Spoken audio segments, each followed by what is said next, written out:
Welcome to the podcast, everyone. I'm here with Israel Peck of Cratic, and we're here to talk about his startup, Cratic, as well as how we can design culture with AI. Israel, thanks for coming on to the podcast.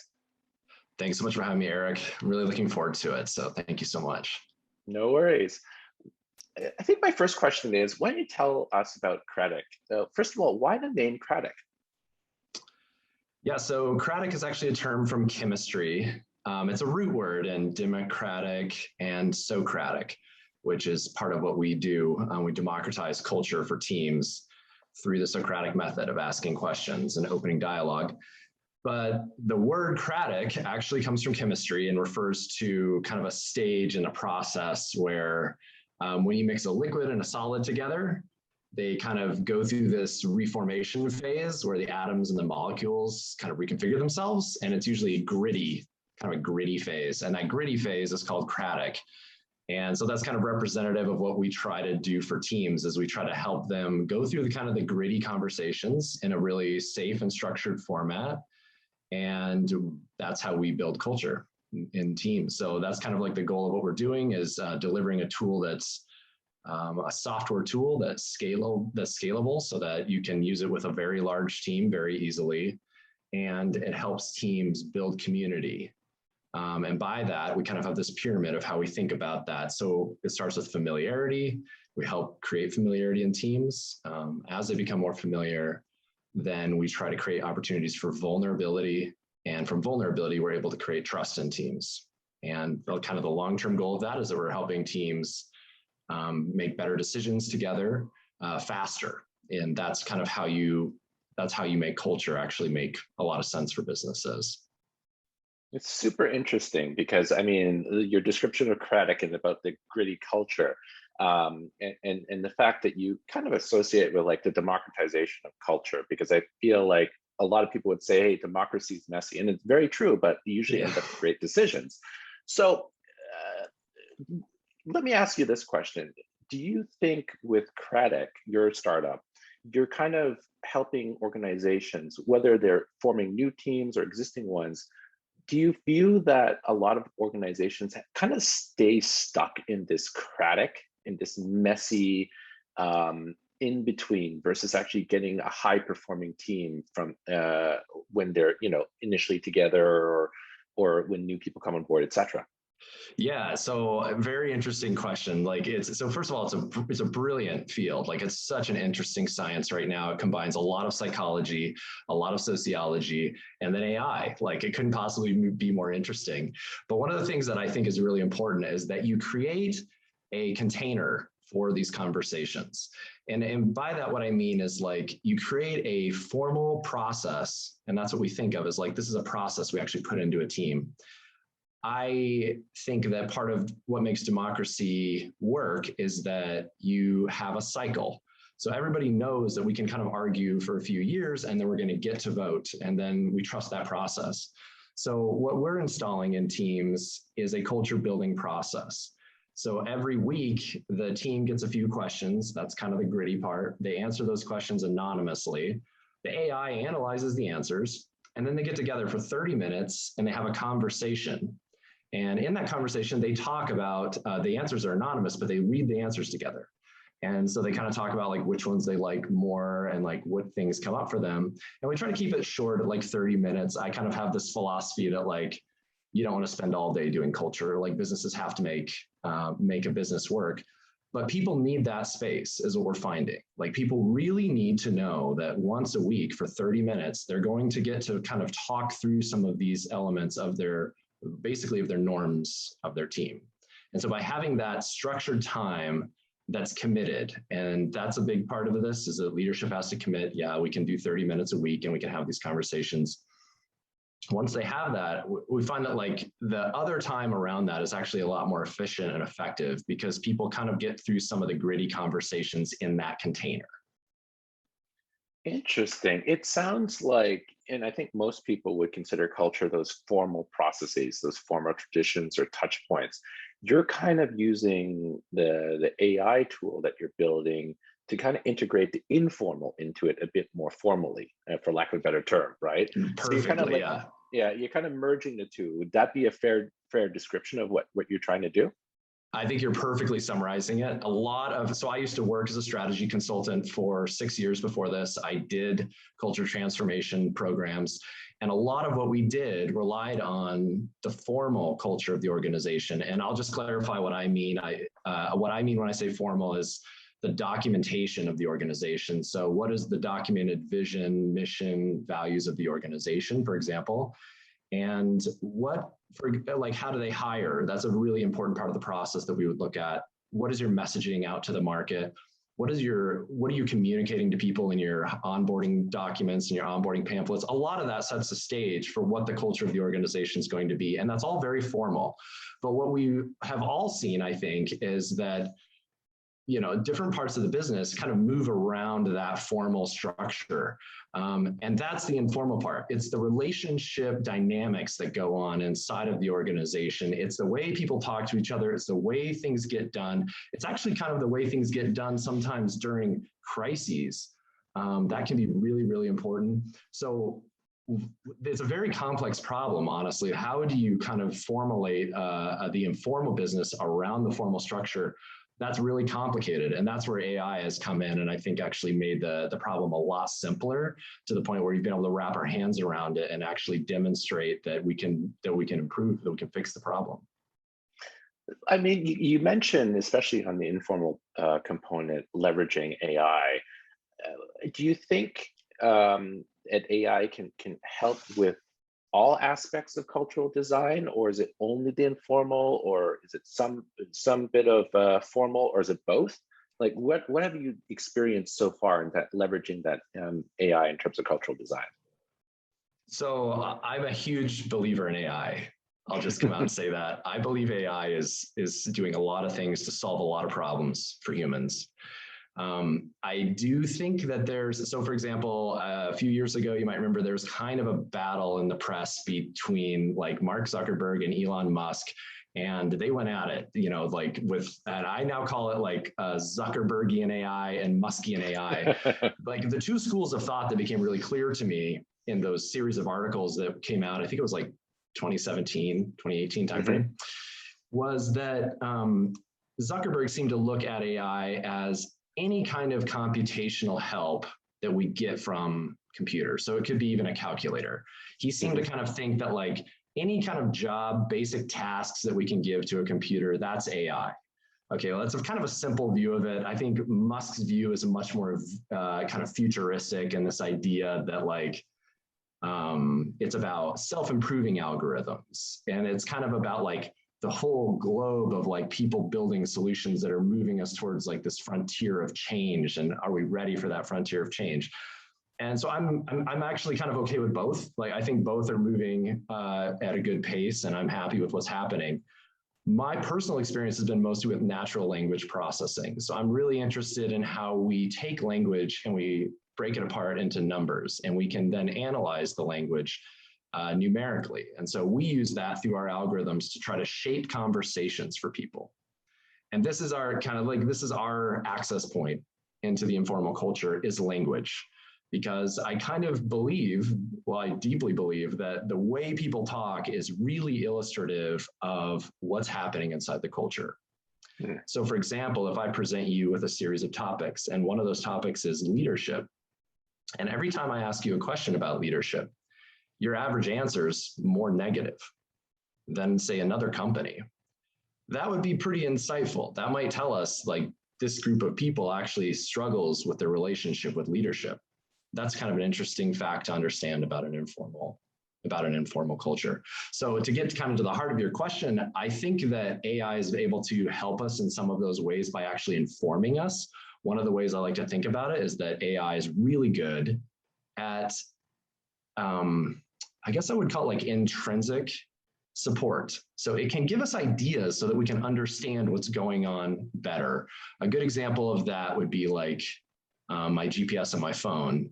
I mean, I don't have to do what it says. So AI can't force me to take a particular route, but it gives me that information. And then with that information, I'm able to make more informed decisions. We're just doing the exact same thing for culture teams. So if we said, for example, do you know that like these topics actually are bringing up stress points for you guys. Have you ever thought about that? Can we talk about those? Is there a reason for that? These topics bring up a lot of positive language signals. Have you ever thought about that? So it doesn't actually tell them what they need to do, but it more informs them so that they're able to make more sophisticated decisions about the kind of team that they want to have. So it takes a little bit of the guesswork out, and I think it's less about gut and more about, hey, here's some hard facts, but ultimately it's up to the human decision maker to say, hey, I want a team that's built on these positive attributes versus these negative attributes in many respects. Is that what you're saying? Yeah, it's Moneyball. It's the same thing. Like people back then, you know, if you remember the movie, like, do you remember that all the guys were like sitting around the table and he's like, oh, he's got a good arm. He's got a good arm. Well, what does that mean? Well, we don't know. And then like the famous line, like we care about getting on base. What we think we can do is actually simplify culture like that for people so that leaders can say, we can have that conversation with leaders and leaders can say, I want to have a more open team dynamic. I want to have that. We have now been able to demonstrate with our AI that we can facilitate that. Within a few weeks, we can very quickly start to create more openness. We do that by asking certain questions, guiding the AI in that direction, and very quickly, like you can start to kind of materialize that. I would say that now the big, and we might get into this a little bit later, but what we have been, like what we're really passionate about, obviously, is because we're a SaaS company, we want to make money, but we want to make kind of like a certain, very specific type of money. We want to make money by helping leaders figure out how supporting their teams in this way is good for their business. Like with a typical SaaS company, it's kind of like you come alongside of a business and you support them in some facet of their business. Like a sales SaaS company is a really simple example because if they come in and tell you, you know, we can double your lead generation, most leaders know what that means. They can double probably our sales and double our revenue. But if I were to come in and tell you that we can double the positivity of your team, leaders don't know what that means yet.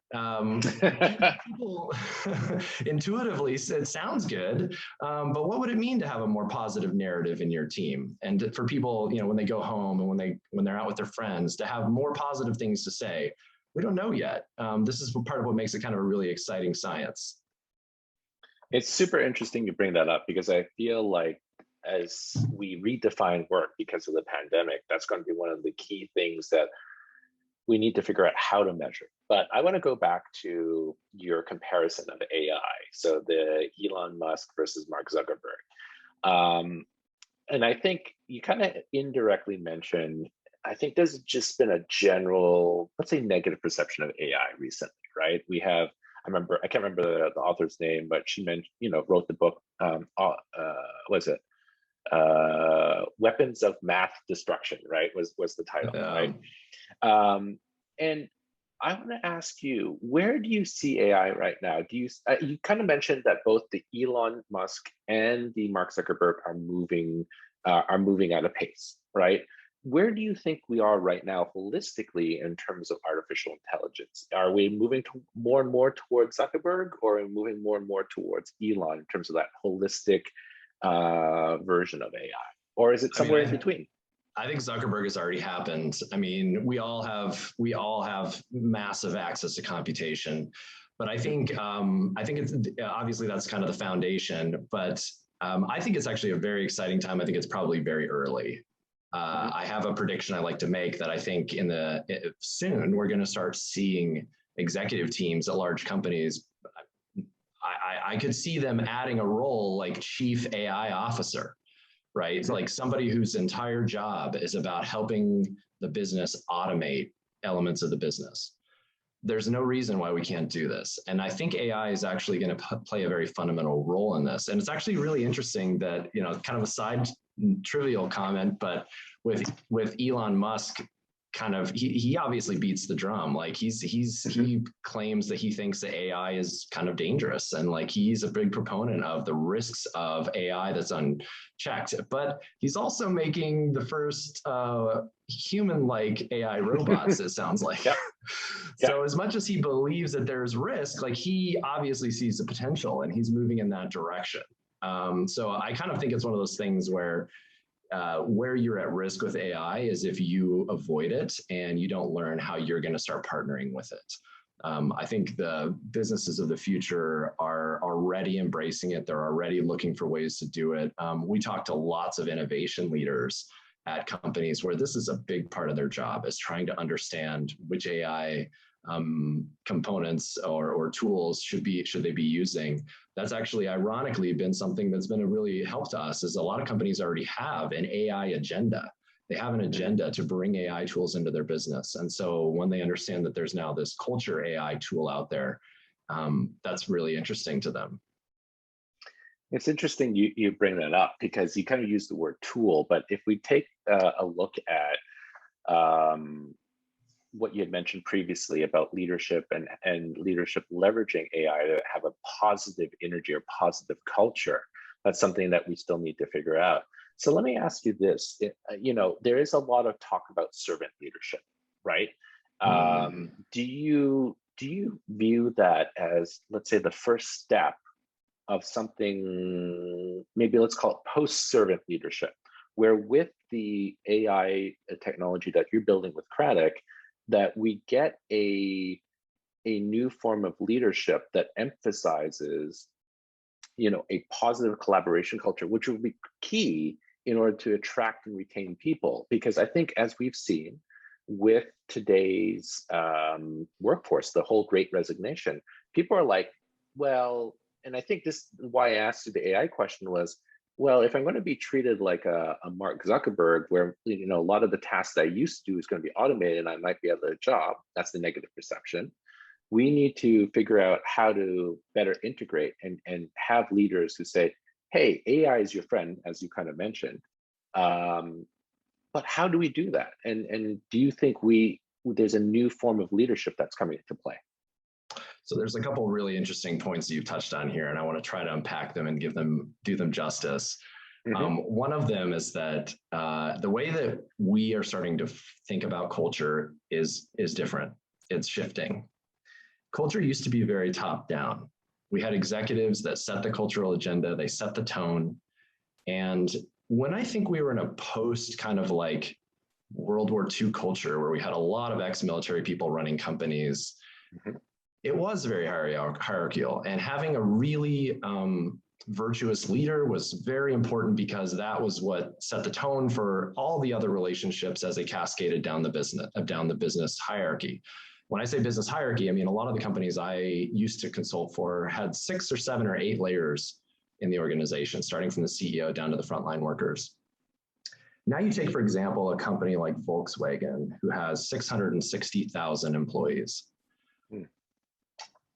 It doesn't make sense in our, yeah, it's amazing. Like I grew up in a town of 5,000 people in Montana, and the entire population of Montana when I was growing up was 800,000 people.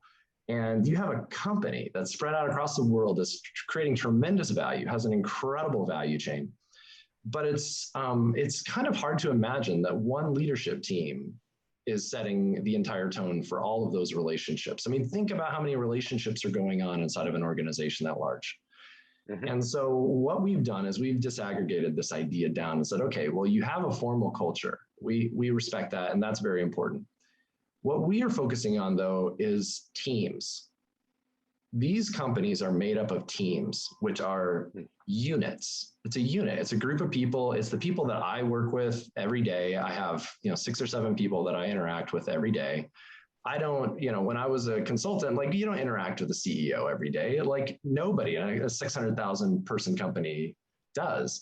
They interact with a half a dozen or a dozen people. And those people make up the experience that is the culture to you. That's what you experience. There's that very common adage that people don't leave jobs, they leave managers. And I might extend that to say they don't leave jobs, they leave teams. Like they leave a team where they don't feel that they're getting what they need. And so I think that we are at the point, and it's becoming very clear with things like the Great Resignation, that people don't need to have any one particular job. But what they need is they need a group of people where they feel that they have belonging and where they feel that they are valued and they feel that their opinions matter. And that actually kind of gets to this myth that we wrote about, which is that every team culture is different. Mm-hmm. At the end of the day, like people need the same kind of things. Like, yeah, they might have slightly different cultures and a few different practices that they entertain, but they still need to be respected. They still need to be listened to. When they put forward an idea, they still need that idea to be appreciated and valued. And those are just common human traits that we all have. And so what I think I've seen in amazing leaders is not only leaders that have the competency and the skill, like that's expected now, like you need to be able to understand the job that you're doing, but they're able to create that sense for their team members that if you put ideas forward, I'm going to appreciate them. I'm going to listen to them. I'm going to take them seriously. We're all going to take them seriously. And we're going to decide together how we're going to handle those ideas. I think that's a very important trait that leaders, any leaders can do. And that's actually what we're seeing happen with our software is it makes people more conscientious about those things. You could call it just emotional intelligence, but that's sort of a simple term for it. It's much more complicated and it does require practice and some skill. That's a long-winded answer, but I hope I kind of got to your question. I think you hit the nail on the head because I think you've brought up fundamentally what everyone's looking for nowadays. It's not about, hey, I mean, obviously one part is the financial, but at the end of the day, it's the intangible, it's the empathy that I feel like I belong with, to your point, that team, and then subsequently the larger, broader organizational culture. And I think that makes a lot of sense. I think one question, oh, sorry, go ahead. I was just going to add to that. I think they're very closely related. Mm-hmm. Very closely. I've been in many teams where, and we've all been in a lot of teams at this point, right? Like if you're at the mile marker that I'm at in my career, you've been in quite a few teams. Those teams where people feel that they have that belonging and they can be themselves and they can contribute ideas, the best decisions get made.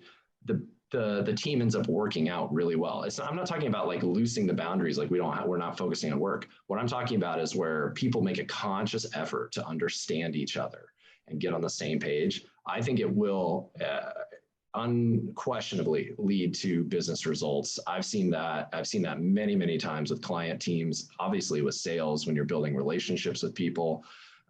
Those skills have tremendous business value. That's actually part of the problem that we're solving, is demonstrating that to leaders. It's interesting, and that was going to be one of my questions, is that are you more or less building the evidence and the foundational framework to make this the next, both of us have MBAs, the next Porter's 5 forces for marketing, right? It's like in your case, this is the Cratic framework for building great leaders and great teams. So what I'm excited about is that when I left first of all, when I left business school, I had a pretty clear idea in my head of what business was. And then, of course, as I went into consulting, I found out all the things I was wrong about. But there were still disciplines, right? Like there was focused disciplines. There's sales teams, there's supply chain teams, there's marketing teams, there's HR teams. Like we're all kind of familiar with like who's who in the zoo. But then what was interesting was over the course of my career, and I was an operations consultant, we did a lot of cost cutting, a lot of headcount reduction. We did a lot of reorging of businesses. What I started noticing was these culture teams popping up. And I was like, what is this? Mm-hmm. I never heard about these in business school. It was very weird to me when I first started seeing it. It was like, what is this? But if you go on LinkedIn right now and you look for people and you search for culture manager, you'll find that there's over 22 million people on LinkedIn that have culture manager in their job title. Wow. It's huge. It's a movement and it's happening. So these people are already tapped into this idea. So we're not inventing the idea at all. There's a lot of momentum behind it. In fact, one of the leaders I used to work with in my old job is kind of well known in the space, wrote a lot of books on the topic that are very well read still today. But yes, like what we think is missing is actually a plug and play solution where you can literally roll it out with the team, and within 3 to 4 weeks, you start physically seeing and feeling a change in the team. And then over the course of weeks and months, you continue to see it escalate. It shows up in the numbers. It's completely straightforward and it's completely demystified. Unfortunately, while there's a lot of people focusing on culture right now, there's still, I think, a lot of mystery around culture.